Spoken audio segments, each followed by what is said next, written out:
Certains prétendent que ce n'est pas toujours une mauvaise idée d'emprisonner des mineurs. Ils disent qu'il faut voir la chose comme une intervention pédagogique. Toutefois, la recherche scientifique a montré que l'incarcération à cet âge endommage sérieusement et de façon permanente la santé de ces mineurs. Examinons un peu quelles sont exactement les conséquences de ces effets. Chaque humain naît avec un jeu de neurones. Les neurones d'un individu menant une vie normale dans des conditions de sécurité se ramifieront. Ces petites ramifications déterminent notre intelligence, notre comportement, etc.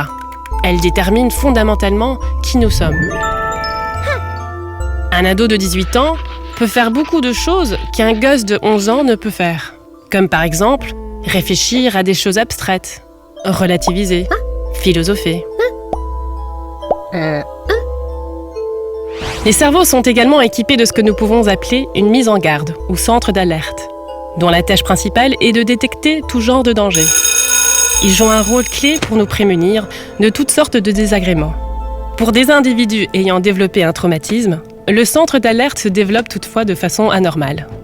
Comme l'enfant est en permanence exposé au danger, son centre d'alerte est continuellement activé.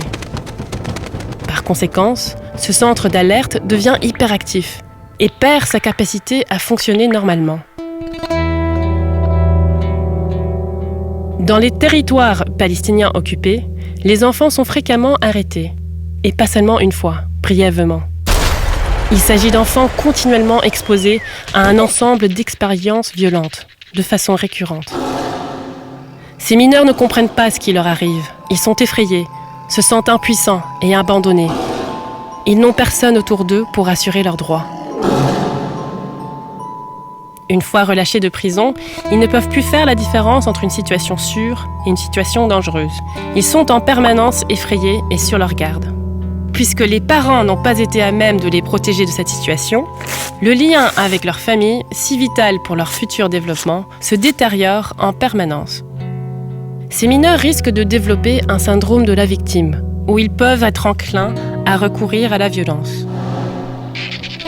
Chaque année, environ 700 enfants palestiniens sont incarcérés dans des prisons israéliennes. 700 enfants privés de leur droit à se développer pleinement.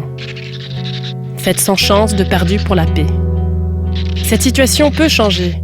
Découvrez comment vous pouvez contribuer à faire changer les choses.